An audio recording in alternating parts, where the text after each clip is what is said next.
Good evening and welcome to Hasidic Dating, third lesson. And once again, it's Leili Nishmas, Rachalea Basar B'Shel Shimon Heber, and she be in her schus, Leili Nishmasa. And she was a shadchanta and did everything she could to bring people together. And so to continue on the subject, last week we spoke mostly about dating, and we'll continue more about that now, and then focus on the engagement period, and obviously how all this affects later, shalom bayis, marriage and shalom bayis.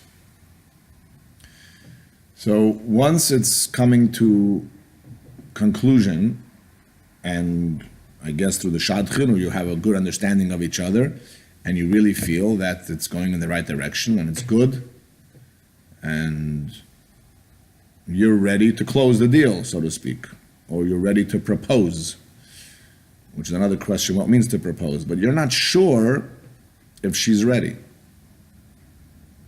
And many guys get stuck. Well, if I'm going to propose and she's going to get uncomfortable because maybe she's not ready, so maybe I'm not going to do it. So as we live in a weak world, unfortunately, where instead of the bacher being the strong one, providing security and protection, so he becomes the weak one, and he calls the shadchan and say, I'm ready to propose, but only if she's going to say yes. So can you find out if she's going to say yes, if I'm going to say yes? And then if she's going to say yes, I'll propose. No, it loses abyssal, I think it loses a lot of the depth. It loses part of being the leader in the family. You could find out if she's ready to get serious. You don't have to find out if she's going to say yes or if she's completely not ready. And then sometimes you can talk to her about that. Are you ready to really move on before you say the magic words? But most of the time you can actually sense it's mutual when you're getting along and there's a bit of chemistry and you start to feel comfortable around each other and you click. Then you really can get each other kind of automatically, and you know when the time is there. Amalekite Satan people, the way they proposed was just using quote-unquote Hasidic language. Are you ready to build with me a bayis nem? Are you willing or ready to build with me a bayis nem in Yisrael? Or are you willing to write into the Rebbe for a bracha? Or are you ready to go together to the Ayhel and ask for a bracha? That was very formal. Today we live in an advanced world, and people want to use proposal language. Will you marry me? Whatever else creative. I'm a little bit 25. I'm 25, almost 25 years past the dating age, so I don't really know, but it's a good question, and people want to be creative. The main thing is you have to know your level. You have to know the woman who you're dating, the level, and do something that you feel right. You don't have to impress anybody. You just have to be natural. And the main thing is not to cross any formal boundaries. Remember, she's not your wife. Even when you're getting engaged, you're complete strangers until you're married in a certain way, and you have to keep a lot of formality. Yes, with smile, yes, sweetness, yes, elegance, but not crossing a line where you're getting too close. As mentioned, this is a key factor where things could begin going downhill. When you get close when you shouldn't, it can cause distance when you don't want it. Anything you want to comment about that, Rabbi? Well, I do think that in today's day and age, many bachram and girls expect the proposal, as Rabbi Lipsker says. It may be a little different than it was years ago. It's just some healthy ideas to keep in mind. There's nothing wrong making sure through the shadchan or through your parents to the shadchan to validate that in fact you're both more or less on the same page. So if you're not sure about it, b'chlal, even if you're not ready to propose, you need to work on that, because you need to make sure that you're both connecting and that you're both confident and safe that the relationship's progressing the way you hope, that you covered all the important questions, and that you both feel the same way emotionally, so that by the time it comes, you already know that that the girl, or if any of the girls are watching this, the bachrim, are on the same page b'chlal. And for the bacher, if you're not sure, you should absolutely take a moment and check with the shadchan or through your parents to verify that you're both on the same page. But something that Rabbi Lipsker just mentioned that I want to emphasize is that from going before dating, into dating, to getting to a point to get engaged, it becomes much more complicated and much more dangerous if we're going to have a real conversation in making sure that you maintain the highest standards of halacha in your life. It gets harder and harder as you get closer and closer to the person.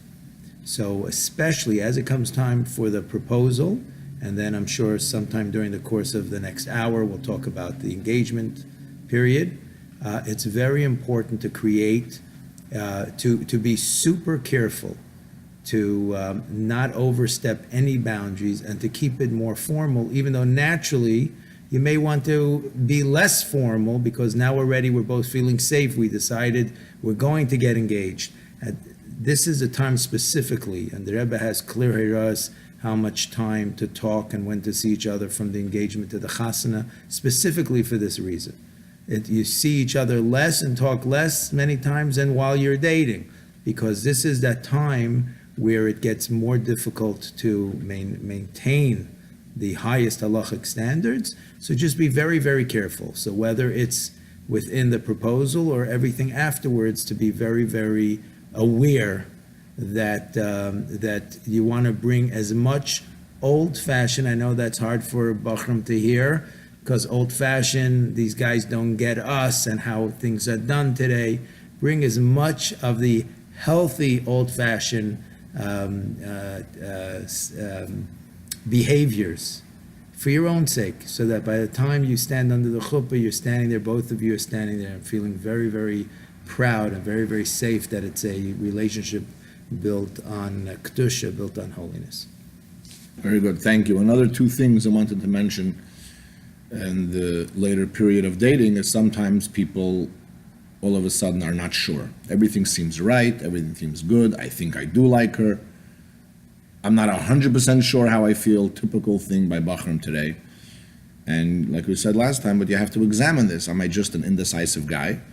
And maybe I just need a kick in the pants and just a little assurance and validation, and that you can do by really maybe finding someone that knows both of you a little bit from before somehow, or talk it over with your friends. Maybe there are real doubts, and sometimes people feel pressure, they're a little older, there's a lot of dates, pressure from the families, and they feel that they're being pushed into it, and that can be a red flag. If you know you're a kind of guy that succeeds when you're pushed into things, you know something, that's kind of you need a push. But if you're really feeling pressured from outside and it's not something which you're at peace 100%, you need to be at peace that this is the person you're committing to live with the rest of your life and feel excited. Yes, there is anxiety and there is nervousness anytime you're going to get engaged, but you have an excitement inside of you that this is happening. This has to be. Another thing is that we are different. As you're going to get closer, you're a man, she's a woman, you're a bacher, she's not, you think differently, you feel differently, you're a different type of person. So that's where Shalom Bayis is a whole new lifestyle, which we're going to learn. But in other things, also, we're going to have differences. We don't think alike necessarily in everything, and there's going to be somehow differences. Don't think that, we get along in dating, it's so wonderful. Everything in life, we're just going to think alike. We're just going to have matching thoughts. There's a couple, I think one of them is Shema from Elam Ames, but the Rebbe made their shidduch. There's quite a few people where the Rebbe made their shidduch completely milamayla. There was one family where the Rebbe said to one of the parents, I believe, they're so alike, they don't even have to meet. They can get engaged right now. But for formalities, it's best as on sich treffen. Einer zu zweimal. So that's a very unique situation where two people are literally alike. But otherwise, we're different, and we think different, and we're going to have differences. It's okay to talk about such a concept on dating. What's going to be when we're going to have differences? How are we going to resolve our differences? Flip a coin, a geidel. We're going to ask a rav. We're going to have a mashpia. 1 week me, 1 week you decide, like the Rebbe says about naming your children. If there's not an agreement, the first one the husband, the second one the wife, or there's going to be some formula. We're going to open an igris, we're going to make a geirel, we're going to talk it through with Seiluch Harav. It's okay to talk about these things because they are going to come up, and later you can have resentment. What do you mean? Why are we fighting over this little stupidity things? Because that's normal. It's normal to disagree. It's not normal to fight, but it's normal to disagree. And there's another topic that's okay to come up when you're dating. Anyway, of course we know, I don't know who this is spoken to this is address. I don't know who I'm addressing here, the shadchanim or the couple or the parents, but I have to say this because I strongly believe in this. We know that the Rebbe was very against the lavish vorts at that time, to make a vort. And the vort was completely stopped. Milamayla by the Rebbe, and it was stopped. And the vort was replaced with a l'chaim, which was meant to say, we're not going to spend money on a big vort with catering, we're just going to have a l'chaim. And this is how it went. People wrote to the Rebbe, they got the bracha, they met in a home, whether there's his home, the chassan's home, the kala's home, or a neighbor, a relative or something if they were from out of town. And there was cake and fruit and mashka on the table, and with gewünscht sich Mazal Tov, and people came by to say Mazal Tov. And after a few hours, the chassan sat down with a few of his friends, they said a maimer, and they had a fabrengen, and that was it. That was the l'chaim. And mitzad yididus hadayris, as time went on, the l'chaim got bigger and bigger and bigger. You need sushi. And now it's a $5,000 event. And I have to say, in my opinion, it's a complete mishagas. This is not what the Rebbe's intention was, but I'm not criticizing or making any judgment. But this is maybe the new world we live in. Why am I saying this? Not to make a campaign against them, but I'm saying to put things in perspective, that this kind of becomes a big issue. When can we make the l'chaim? And based on that, we're going to make the engagement. And there's pressure put on the bacher and the girl, the chassan and the kala. We're not going to announce the engagement. We're going to go to we're ready to get engaged tomorrow. But because l'chaim can't be till next week, so we're going to not go to the oil for another 3 days. Putting people through stretching things for no reason. I'm not even sure that both parents have to, if the parents can't fly in until 3 days from now, you have to hold it off until 3 days because now the parents can fly in. That should be discussed with the Rav and should really be discussed with the chassan and the kala together. Are you really, where are you holding? If you want to get engaged, why hold them back? They worked on this for so long and now you're putting a big pause on the whole thing and creating unnecessary tension. So these are things to take into consideration that, this has to be open on the table, whether these are real valid reasons to push off an engagement because this one can't fly in, or this one can't come to the l'chaim, but the l'chaim, there's no hall available for a l'chaim. Which is just a derech agav. Sorry, I'm a little bit passionate about this. You downloaded so much on me over here. We don't plan beforehand what we're going to be, the pratim we're going to be discussing here. I just want to insert here on a few things. Regarding doubts, well, let's start with the last thing. Last week in the session, we talked about the fact that the Rebbe and common sense says that once a decision's been made by parents, the bacher and the girl, that it's time for them to go through the shidduch process, that has to become the priority. Parents have to take the time during the day and make phone calls and do the research. For many reasons, it has to become the priority, and especially the menschlichkeit on the other side. So too, benegay to the l'chaim and all the planning, for Rabbi Lipsker, and believe me, between the two of us, I want you to always listen to Rabbi Lipsker. It's a wonderful mashpia. This issue of the l'chaim and how big it should be or shouldn't be, I'm going to leave to him. And the Gresser mentioned von mir. But one thing is very important. I've seen the reverse, not only delaying an engagement, I've seen where a bacher and a girl, different times, where they were pushed into getting engaged because of convenience of a trip. A grandmother is going to be in town, and in one case it was the boy, one case it was the girl, were not ready, and they were being pushed with tremendous pressure.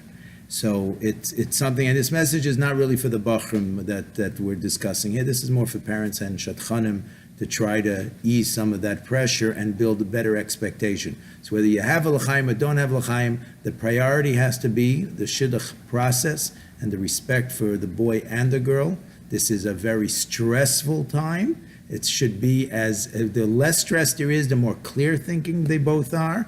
And the more clear thinking both sides are, there's less questions that come up. To determine if it's a good shidduch and also to determine it's not. Going back to the first point of doubt, so I had a good idea while Rabbi Lipsker was speaking. I think you should call him up and he should go on a date with you and determine if you should have any doubts or not. You can charge a lot of money. Exactly. But aside from that strategy, there's different kinds of doubts. One simple doubt is, how do I know? How do I know? I don't have Ruach HaKodesh. It looks good, it sounds good, we seem to be on the same page, but how do I really know? That's one kind of doubt. That's normal, healthy doubt. And then there's unhealthy doubt. Es sitzt nicht correctly. It's not sitting well on you.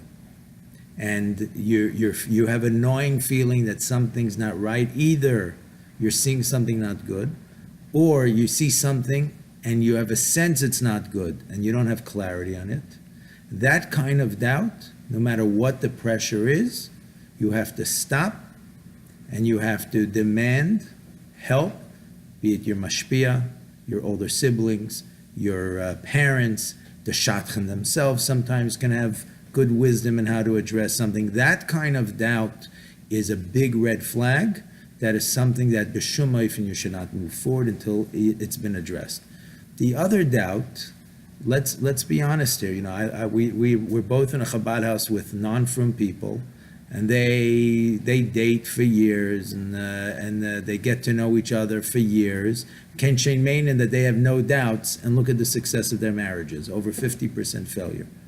So as much as we try to use our own common sense and logic, and we want to make sure everything lines up exact. We are from a Yidden with bitachon, emunah, yirah shamayim, and we do bring a little bit of emunah to the process. So every one of you are different. There's no way for Rabbi Lipsker and myself to give you the magic test to know how to address any doubts going on in your mind. But there is a way, we've all done it, to get there. And we're gonna jump around a little bit tonight. We decided to cover different things. This applies also to something else, Rabbi Lipsker, that later on, the differences in opinion when you're married, how do you decide? The Rebbe's advice of aseh l'charav for both the boy and the girl is very important, especially after marriage. There's so many things that I have seen in couples that could have been avoided if they only were comfortable with and knew who to turn to give them some guidance. And Rabbi Lipsker mentioned last week that a mashpia for you in Mesifta may not be the right mashpia for you in Zal. The right mashpia for you in Zal may not be the right mashpia for you in married life or during the shidduch process.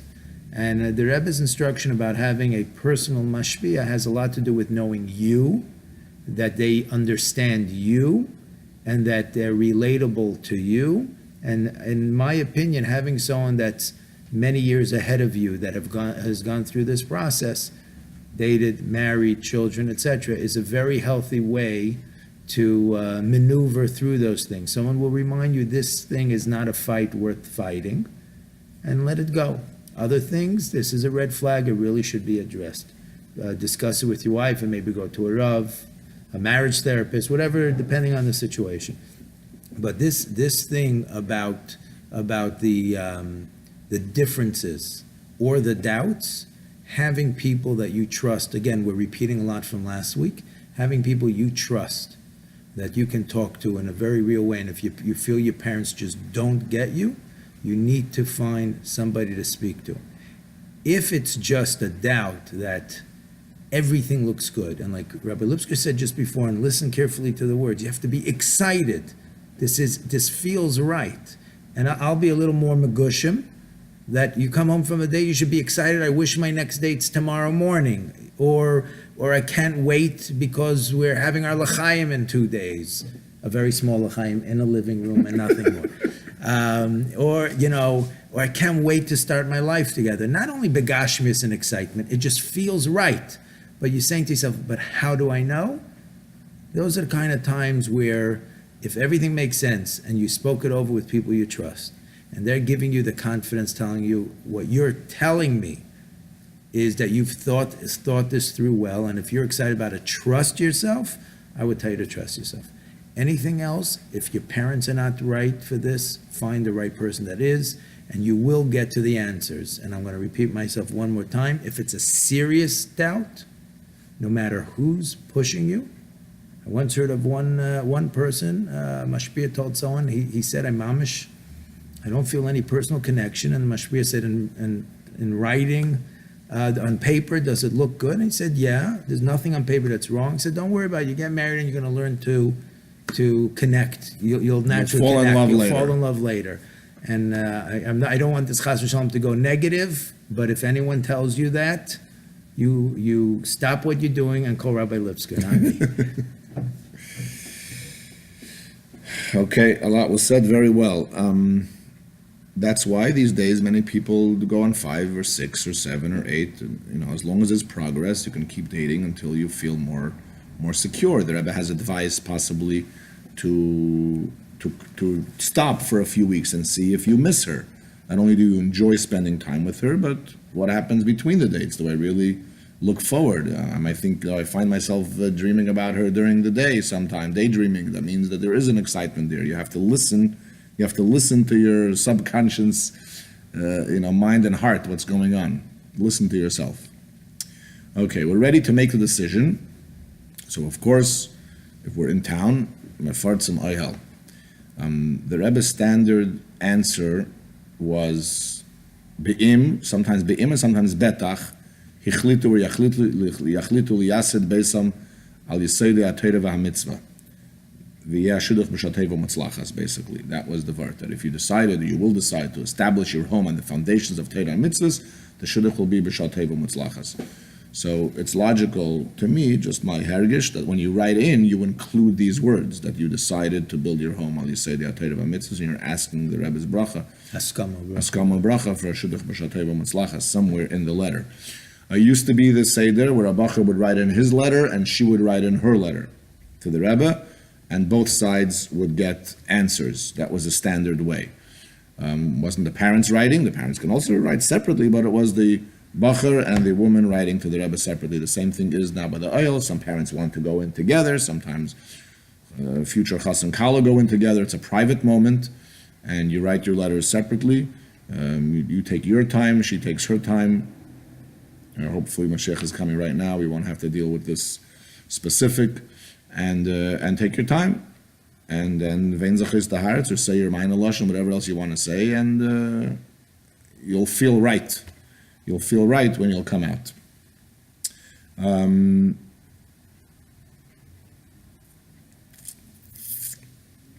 There's an issue that comes up right away about pictures. Everyone is snapping pictures.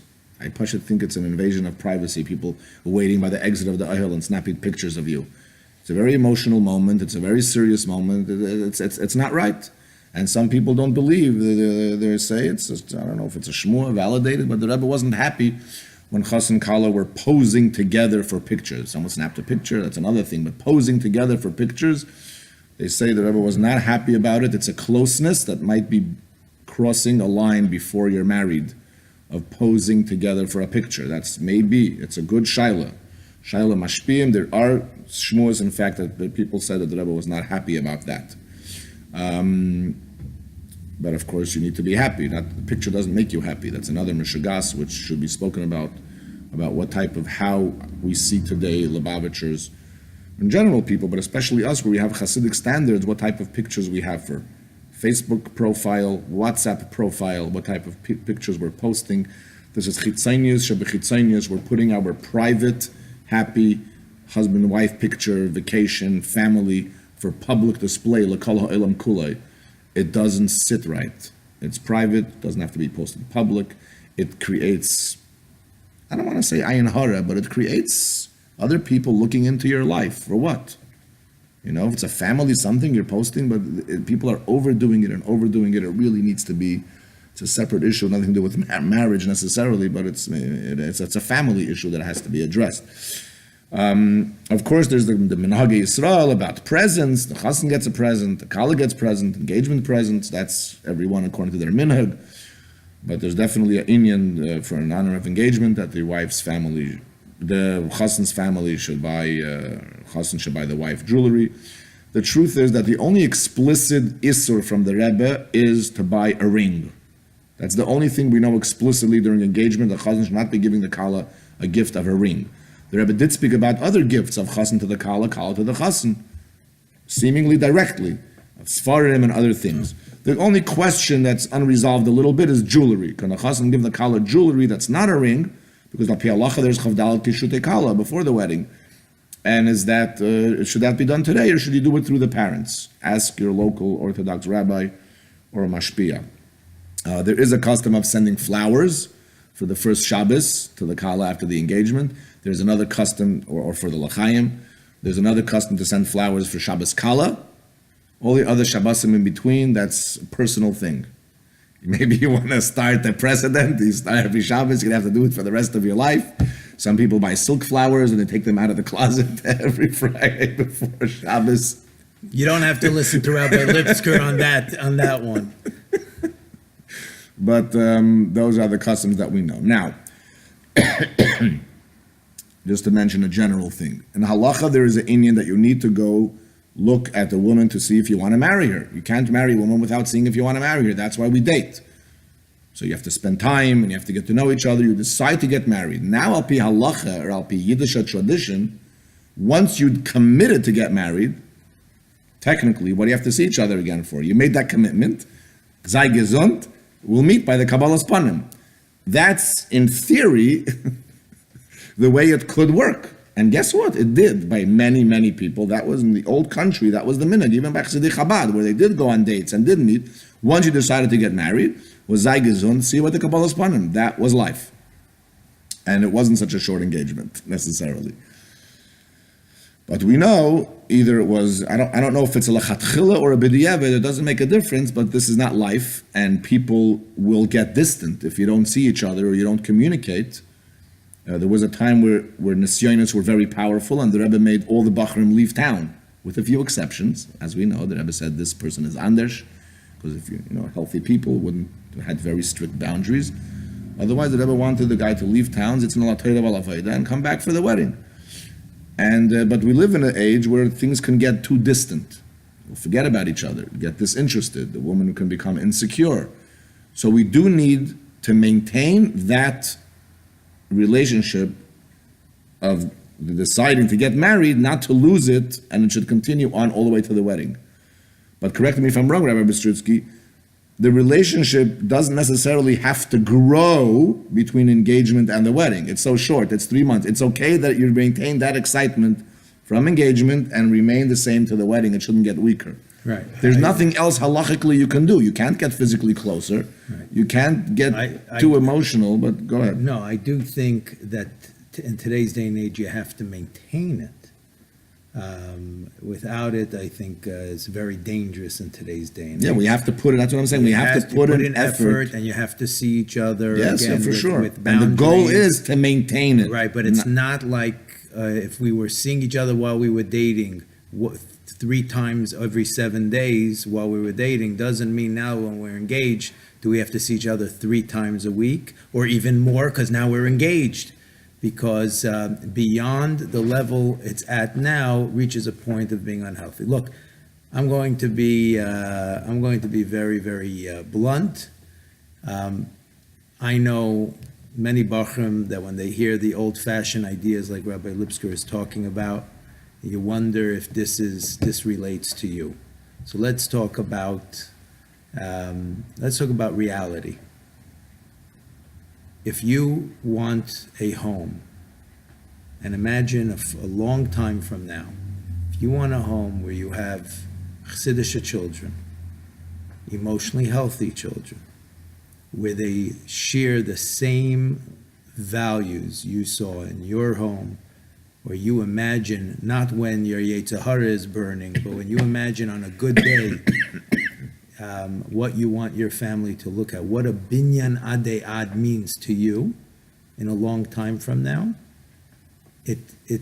it is in your best interest to try to apply as much of the old-fashioned behaviors and safety measures so that you can go to the chuppah and start your life out the right way.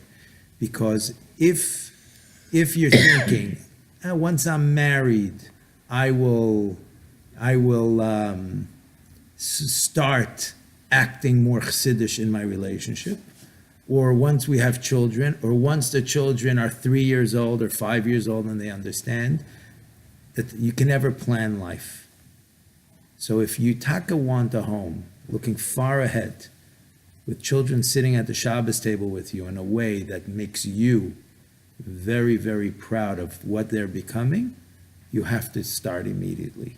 So as much as there's all these things pulling us in different directions today, that when you hear what Rabbi Lipsker is describing, you're saying to yourself, come on, this is not Russia over here. We're in 2017, almost 2018. You don't understand what we're living through. I'm telling you that you need to keep in mind the outcome you want. And while you're dating, make sure that you and the girl share that outcome of what you want. But don't make the mistake to believe that you can time it to start working on it at a later date. It starts immediately. So on the one hand, you should choose a girl that both Gashmias and Ruchnias is compatible. You have to be attracted, and you have to enjoy each other's company, but you also have to share that vision of what kind of family you want. You have to be clear on your hiskashas, whatever is important to you to discuss with her.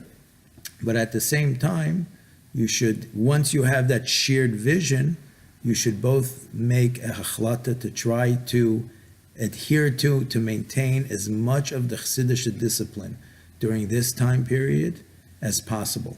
Because it's most challenging, as we said before, and really the objective from engagement to wedding, as crazy and as old-fashioned it sounds when you heard what Rabbi Lipsker said, that really, okay, once you're engaged already, what do you need to see? Trust me, he understands and I understand the want to build a relationship, the natural desire to build a relationship at this point. Neither of us have forgotten what that's like. Baruch Hashem, we're both married a very long time. But what we're saying is, if you want to maintain the kedusha in this relationship, this is the time period to be as old-fashioned as you can be. Very good. Of course, with there are some things that formally you can do while you're engaged, which before not necessarily. You can send a good Shabbos message now, a good Shabbos phone call, a note with flowers or whatever. There's things just to maintain the relationship, make sure that we're staying in a formal tznius way. But these are things that build, that maintain, let's better say, the relationship and the closeness. And as what people ask me, how often should I call her? How often could we speak? How often could we? So one thing, I take it to the other extreme, which is when you're not thinking about her anymore and you don't really need to call her right now. Maybe now it is a time to call her. When I'm doing perfectly fine, everything is wonderful, and I don't even think I need to talk to her. It's like the joke of the Mesnaged, then maybe it is time to make a phone call. It is time to go on a date. No, you need a healthy boundary, but at the same time, in addition to the sur meira, you have to show, especially to the girl, you have to show that you're investing in the relationship, that you do miss her, that the distance, although you both respect it, is challenging, and just a good trick is to surprise her. So if you usually call, once a week, again, Rabbi Lipsker may push me off my chair, but once in a while, she's not expecting your call till Friday and it's a Wednesday, call out of the blue one time and say, I was just thinking about you and I called to say hello. You're not sending flowers every Shabbos? Send flowers one time. Change it up. Find different ways to show that you do care about her, that you are thinking about her. Not like, my mashpia said, I should see you at the wedding, so I'm good with it. That's not what anyone's saying. Right. If you don't feel anything, you have a problem, you should address it. And if you do feel, she should know about it. But don't let that be in control of your behavior. Still maintain a healthy distance, but find little ways that she has a clear message. Remember what we said last week. A girl needs a sense of security and safety. Your job is that within the Chassidische dynamic that your mashpia sets up for you during your engagement, you find ways to let her know constantly that your relationship with her is safe and secure. Very good. Another thing just to mention is that, although you're engaged, you have to respect the hours, when you're calling, if you're different time zones or different things, but otherwise the schlep calls deep into the night, 2 o'clock in the morning. You got to make sure it's not like dating where you have to do it in order to get to know her. Now you're already engaged. You need to make sure, unless you're busy all day and that's the only time you can talk and you're both a nachtfeigel, that's another thing. But just make sure that you're... Also, she may need to be up early and doesn't know how to tell it to you, and because she doesn't want to offend you, and she has to be up early to teach. That's right. So all these things to keep in mind. And we don't know how to hang up. And then when we're engaged, we sit across each other and we have, what did the one guy call it? I don't know if this is a real word or if a steering contest. They're like having a steering contest because nobody feels comfortable, okay, it's time to... It's okay, it's understandable that, there's a new relationship and we're all excited, but we have to understand that there's, to look into, stare at each other for so long, you're not married yet. It's lav dafka, such a Hasidic thing, and we want to keep the boundaries to make sure that we don't, chas v'shalom, have mechshalim. Today's day and age, it's very easy. You just need to break one little line and then cross one little line, and then it can go very fast and no one even wanted to, and then things happen that should not happen.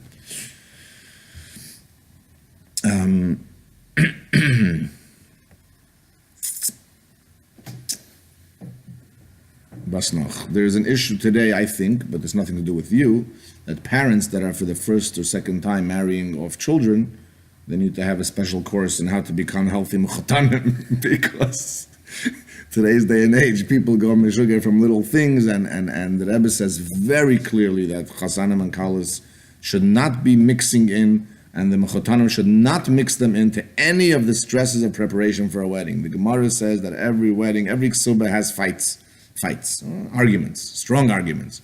And these are things that should be left between the parents, and it's so uncomfortable when the guy or the girl gets to start having feelings about my parents, her parents, this parents, that parents. They shouldn't even know of it. Today it's very hard because we're older and mature and the information age, and everybody knows everything and everyone is yapping. But you really have to try to mix out if you can, if that's the logistics that the parents are taking care of the wedding, and really have them figure it out between themselves.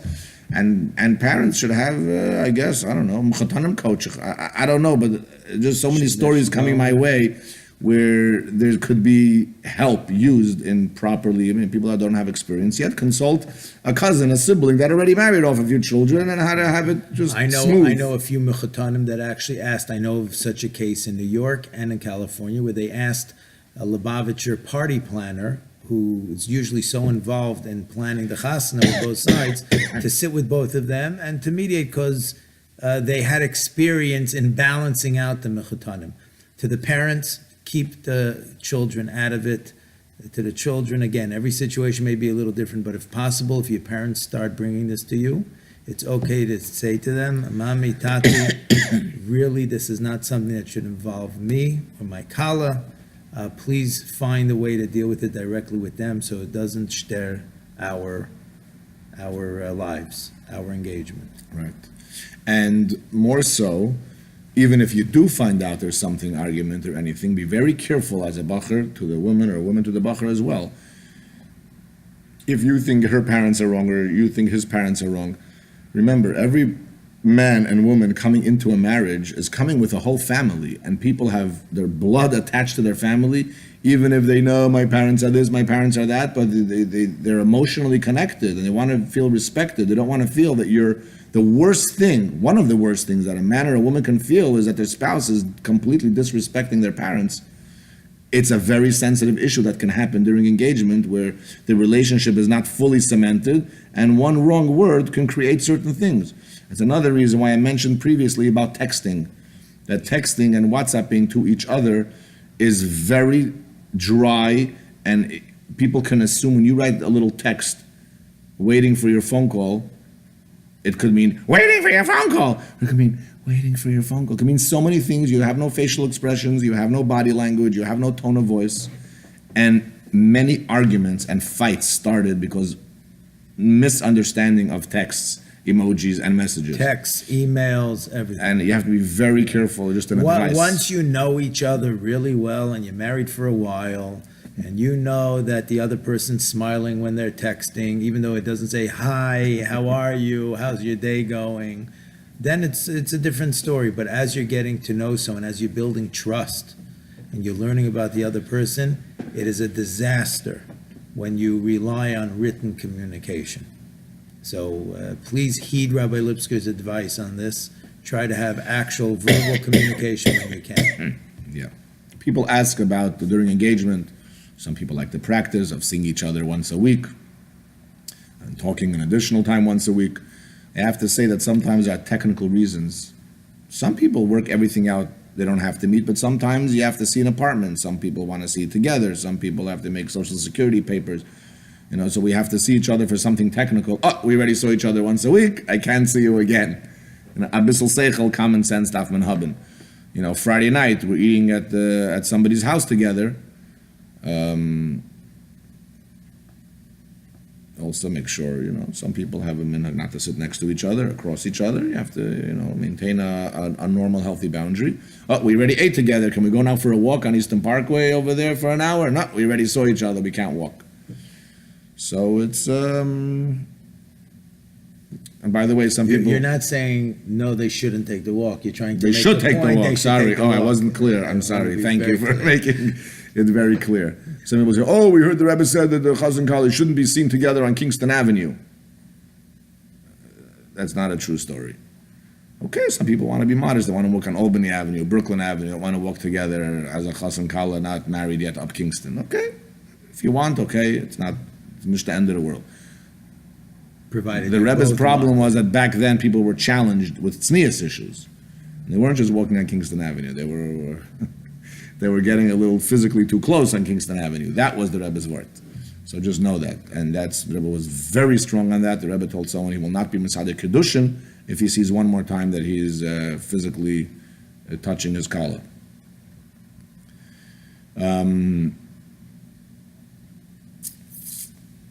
During engagement, there's today, became over the past 30 years or so, going for chassan classes or kala classes. All people used to learn with their parent, or there was one person, you found an older, younger man. Today there's such a thing called chassan teachers and kala teachers, which is a very good thing. It helped a lot for the time we're living in. You should do some research, most probably, who you go to before you go, because you know yourself. You want to find out the style of the classes, if it fits you. And the same thing, I guess, for kala teachers. But one thing, what I'm bringing in, that to me, it's pashut kipshutai, that's not an issue for discussion between the chazan and the kala till after you're married. What you learned by chazan classes, what you learned by kala classes, it's not negeya right now. Nothing is negeya. So this is really, it's a closeness which is, it really crosses a line, because first of all, one side may be completely uncomfortable, and if you're, again, it's a very healthy boundary. Some people might not realize that there's something wrong, so I'm saying it. It's a lower standard. Unfortunately, some people, I'm not judging people what level of Yiddishkeit they're on, but it's something private. Your chassan classes is for you, her kala classes is for her. After your wedding, you can go back in your diaries and compare everything that happened and make the jokes and laugh about whatever needs to be laughed about, and it's all good. But that's just another thing I wanted to relate. Sometimes there's an anxiety issue about something, for instance, about learning about the calendar, and he feels he doesn't know math and the calendar won't work for him, and he wants to just check that she's learning the calendar properly, or she doesn't think she's getting the calendar properly, and she wants him to know the calendar properly because otherwise she feels it's going to be insecure. Okay, that's a technical thing that's possible to ask information about, but otherwise I don't see anything that's appropriate in that sense. One more thing I want to say about before the marriage, that it says by certain halachas, we need to be machmir and mahader as chsidim and halachas, but too much chumrah is also unhealthy. So I feel this because this is just black and white about having, for instance, shomer After the wedding, the Rebbe writes clearly it's for 7 days, for kavod. Before the wedding, the Rebbe writes in multiple places that it's eze yamim, a few days, 3, 4. Some people think, and they get all stressed out. People call me, I need a shemer a week before, I don't know what to do. People go crazy. You don't need a shemer a week before. You need a shemer a few days before. What we do need a week before is, even though some people question the halachic source of it, but the Rebbe strongly supported it in the shins and later, that you should not see each other for a complete week before the wedding. Or speak to each other, see each other completely. Text, email, A complete... radio silence. There are some exceptions to the rule. If some necessary, some urgency comes up, this and that, consult a competent Rav. Right, I've Don't seen break it times all on where a yourself. big issue happened in a family, and it was very traumatic, and Something Rav had to told them that absolutely they should speak, because it would give the girl we also know, a sense of safety Security. and security. There's also, we know in Yechidus, sometimes Yechidus was scheduled, they couldn't schedule Yechidus, and the only time there was a week before the wedding, within the week. So the chassan waited in the tachten, the kala waited in the hallway. When it was their turn, they both went in together. Wow. And then when they got the bracha, and then they left, they parted ways, and they didn't speak to each other about what happened in Yechidus until after the wedding. So that, so it's not like, awesome and atayra to see each other. Obviously, there's exceptions and needs to be spoken about to somebody competent. But again, if you have people you can rely on that understand you, and they're level-headed, and you can rely on them to open up to if there's anything going on, these are things that you'll get the proper guidance to know where you need to be makbid and machmer, and what areas is it more important to be makel and make an exception. Yeah, the other thing important to remember is that this is a time when we need a lot of brachas, a time in the world, a time in history in general, marriage, shalom bayis. The Rebbe writes before Beis HaMashiach, the Satan is very into disrupting shalom bayis. A tremendous amount of siyata d'shmaya for a healthy home, for healthy children. And the more we make kalim for it, the better brachas we have. So even for selfish reasons, it's very healthy to keep a healthy Hasidic standards. Just a few things to mention. This should never happen, but chas v'shalom, we have sometimes broken engagements, and these things should not be looked down at. Oh, damaged goods, terrible this, terrible that. Oh, what's wrong? Something's wrong. Things can happen, and you should build. People have to be built up. There's nothing, hashgacha pratis. You learn from it, and things will work out. We should not look down at people. You should not be looking down at yourself, and there should be an effort. If you're feeling down and you're feeling second class now that I broke an engagement, oivei, get help, because sometimes the image in the community, it gets you to such a negative place that you can't, ein chavush mater atzmai, you can't get yourself out of it. And if a short time passes, maximum 3 months, and you're not fully back to yourself, reach out for help. And it's a general lesson. Gimel pamam hava chazaka, achab nishkin makar, it's my hergish that in communication, in marriage, shalom bayis, 3 months, and the issue is still lingering, reach out for help. There's plenty of help out today, whether during dating, in general, during engagement, especially afterwards during marriage. There is help. Don't think that things will work out by itself. Yes, many times they do, but if it's already 3 months and it's not working itself out, it's a flag that has to be addressed.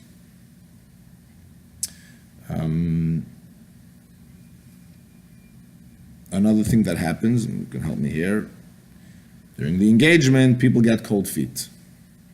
It happens. I got engaged, it's 2 weeks before the wedding, now I'm feeling pressure, normal, pressure before the wedding, but I think I'm getting cold feet. All of a sudden, I'm having doubts that I didn't have before. Here again, we need to reach out to our friends.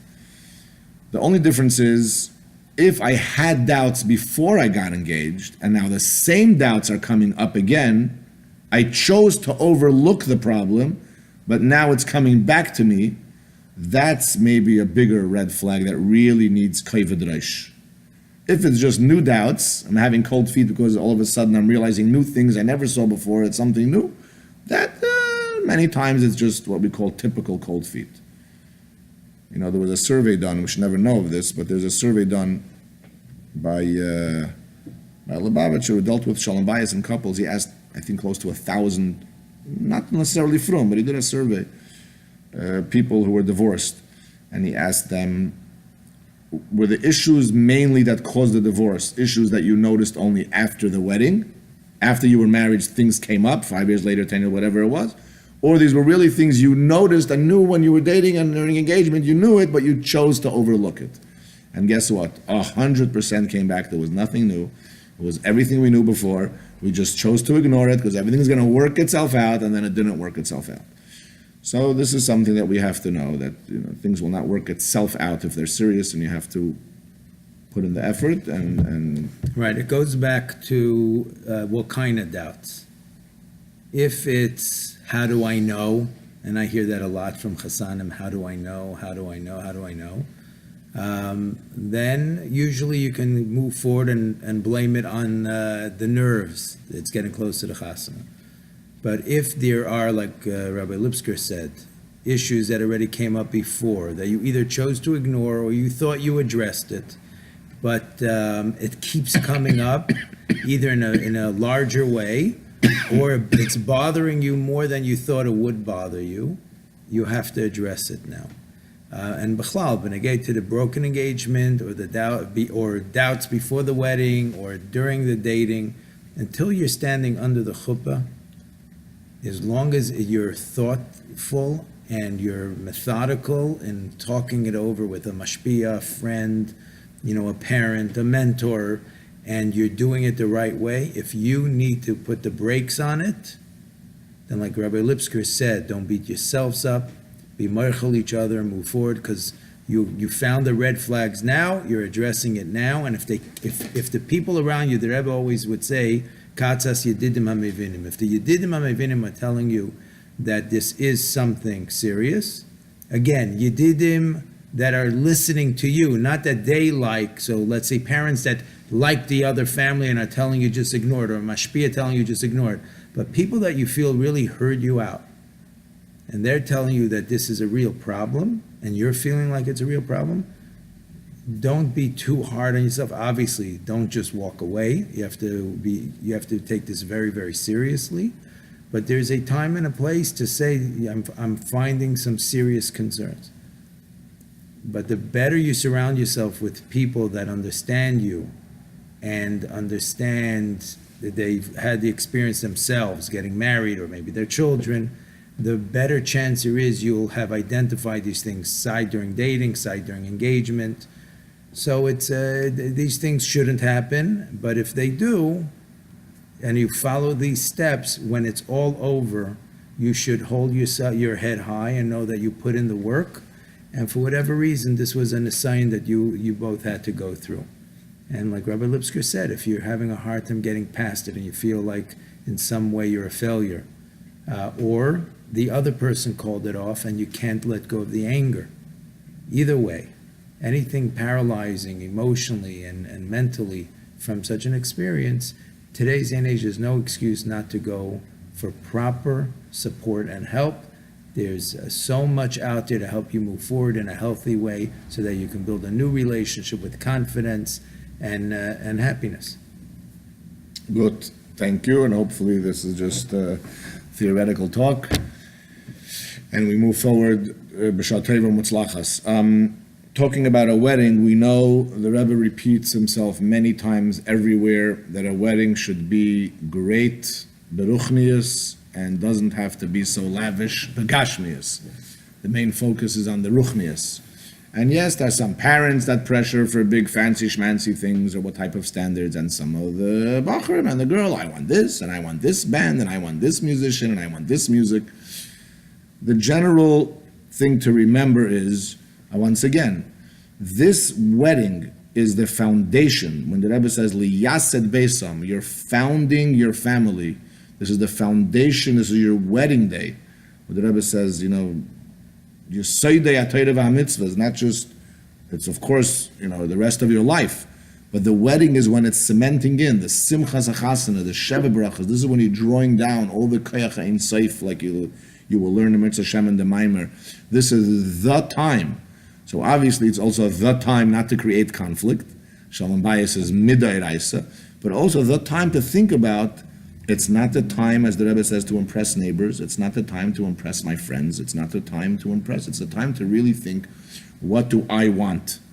And even in a shalom bayis way, you can discuss with each other, what do you want, at the wedding. People today come up with all sorts of issues that they didn't think about before.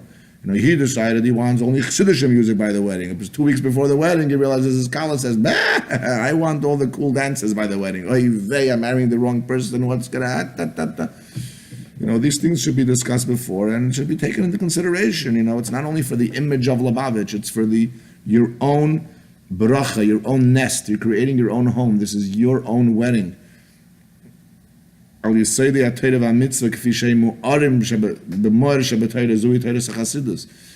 Chassidish wedding in the atmosphere, the general atmosphere, whether it's the food, the dancing, the music, everything. It all has to fit in, and it's nothing wrong. There's nothing wrong with saying to your parents or saying to the kala or whoever else you want to say, this is what I want. This is what really I prefer. It's not a make it or break it to get engaged or not, but it's something that there's nothing wrong to bring it up. People just let go of things and, everything will work itself out. Put it on the table. Just the fact that you're putting it on the table already, it will be fine. That's the way you work things out, by bringing them up. And it's important to know for yourself, big deal. Why should I make a big deal? It will be this type of thing, that type of thing. It is a big deal because it's your wedding and you want the most kedusha in it and the best possible chance. Today we live in America with a lot of nisyanas. Some people in the family, let's do a sibling dance. We'll all dance together. These are big halachic shilas. A father and a daughter dancing, a father of the kala with the kala, on the side in private for a half a minute, we can let it through. But a bunch of sibling dances and then the in-laws getting involved, the brother-in-laws, there's boundaries that don't necessarily have to be broken. I'm not judging anyone, whatever the standards are, but if you just don't mention anything about what type of wedding you want, the party planner will decide what kind of wedding you're going to have without even you realizing what happened. Why not? You can express these things. What's your red line? What's not your red line? The photographer needs to know we're a Chassidish couple, and these are the type of pictures that we're taking. Get closer. Sorry, Mr. Photographer, you're here to help us. We're not here to serve you. You're saying a couple of things. Number one is you're encouraging the Bachrim watching this to try to preserve the Chassidishkeit of a wedding. But you're also saying an important thing. You have a right to ask for these things, but some of it should be up for discussion. Some of it's not halacha Moshe Messina. Correct.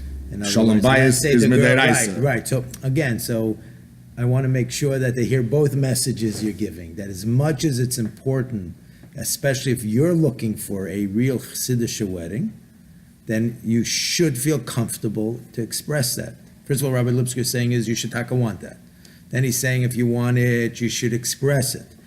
But what I want to make sure we don't brush over is that the girl says, you know what, I hear you, I respect you, but for us on the girl's side, the way we dance, want this DJ. And I want this and I want that, you need to have healthy guidance to know, is this a big warning sign of something? Or is this the kind of thing you say, like Rabbi Lipsker just said again, Shalom bayis is medaraisa, I'm going to let it go. And I'm not going to let it go with resentment. If you're letting it go, you have to let it go. Like everything else. Correct. You may need to let go later. You can't be passive aggressive over here. If you want to say something about what kind of chasna you want, bring it up. If you have a problem with what you're being asked to compromise, and you have any brains, you'll go to a healthy mashpil, you'll get some guidance. If they tell you this is taka serious matter, then you have to address it. If it's not a serious matter and you choose to let it go, you don't get to put it in your back pocket to pull out later. You know what I did for you back then. If you're letting it go, you have to let it go. So it's all of those things. Try to maintain the highest standard of Chassidishkeit, but remember, Shalom bayis is medaraisa. That's your ultimate priority. And the question is, what cost is worth sharing that Shalom bayis? Right, and of course, in most cases, when you date, these are discussions about tznius, about certain things, about values. They're all issues that you covered when you were dating. So the fact that there is a big surprise is a surprise. Usually there won't be any big surprises because you worked all this through already. You know the person, you know the standard, you know what type of thing. But yet sometimes people want to have, he hates shtick by the wedding and she loves shtick. It's called shtick, tchotchkes. Yeah. He loves shtick and she hates shtick, and now the shtick is getting more sticky, So I didn't know. I never mentioned anything, but now I'm getting my wedding. I think it's going to ruin the whole hashpah and stuff by my wedding if there's shtick. So have a discussion and figure out a peaceful way to make it work. The main thing is it should be b'shah teva u'mutzlachas, and everybody should have successful shidduchim, shidduchim hagunim, Amen. etc., etc. Any more questions you want to mention? No, one more important thing. Are we going to be invited to all these chasnas? Yemitzah Hashem. You should all be able to build binyan adayad and all the brachas you hope for today should come true under the chuppah and bis 120 gesunte Jahren. I mean, we know the Rebbe mentioned there's a word from the Rebbe Rashab that under a chuppah you can be mamshach Yerushalayim for doiris. Friedrich Rebbe mentioned to a few chasanim that it's Yom Kippur of your lifetime, the day of your wedding, and you should use it with tehillim, with tears, tehillim etrerin, and what you need to do. Of course, the main focus should be a lot on ruchnius, and remember that one of the main things that Rebbe fought for by weddings and fighting the American culture was proper mechitzas by chasanas, and this should be a very strong standard. The main thing is the ruchnius over the gashmius, and of course through simcha. The main thing is to have simcha, as I mentioned it in the first time already, but I'll mention it again, that in a home, the Rebbe mentioned there's 4 ingredients to a home, and the husband is the Baal Habayis, the woman is the Keres Habayis, as a joint effort to make sure there's always simcha, there's joy, and there's shalom and peace, and ahava and love, and covered respect, not in any specific order, and that brings a tremendous amount of hatzlacha and bracha. And as the Rebbe says, your marriage is your mini dira b'tachtainim. Your home is just like the tachlis hakavana from Brias Ha'olam is to have a dira b'tachtainim. The same thing, your home is your mini dira b'tachtainim, and when you have your shalom bayis, you're bringing the ikar shechina dalamata, and through making our dira b'tachtainim a microcosm, will bring Mashiach in the greater macrocosm.